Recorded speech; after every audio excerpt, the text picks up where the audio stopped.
There is a pastor someplace, and he is telling his flock that he wants to see their tax returns or their tax forms. Because evidently they're probably not paying enough in tithes and offerings. And he wants to see how much money they're making. This is so ridiculous. I thought it was bad enough when he added ATM machines in some churches. That was just crazy to me. You know, my grandfather was a pastor. And he got into it because he felt like the Lord told him to preach. And he started off in a small room with a small group of people. And he ended up buying this little house. And they converted it into a church. And my grandfather did not have a private jet. He did not wear gaiters. He did not wear fine suits. In fact, when most of the years when he was a pastor, he still worked. And he probably would have still worked, but he had to retire, at his job. But he pastored and worked. And I think too often, a lot of these pastors today are looking at preaching at a church as a full-time gig. Now, again, if you're at a church and there's a lot of donations and a lot of tithes and a lot of offerings and you're making a lot of money at the church, I can understand that you're making a full-time salary being a pastor of a church. You shouldn't be doing it, but I understand it. But if your church isn't built like that, especially in black churches, I don't know where they feel like black folks got all this extra cash.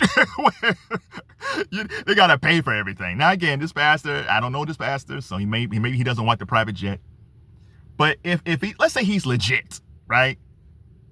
And the church need more money. Well, tell the flock, like, listen, we got to get some new furnaces. We got some busted water pipes. We have to replace the paint.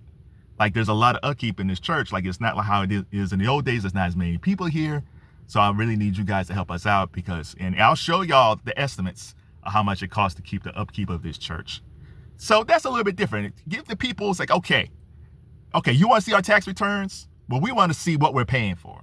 Now, if it's on the up and up and it's here's our tax returns, give us the sheet of the expenses of the church, that's fair. That's fair. I say, okay, everybody's on the same page. But if it's like, no, I'm not going to show y'all nothing. I just want to see y'all's tax returns, says the Lord. That's not going to work. If I am part of this church, I am looking for a new pastor. There should be a board looking at this situation. The gall of these people, it's bad enough when you have the big time preachers asking for private jets. That's just horrible enough. But if you got a smaller church and you're asking for people's tax returns because you don't think they're giving enough money, that's just ridiculous. Well, either A, maybe that's true. Maybe some people probably do need to give more. But asking them for their tax returns is not the best way to do it.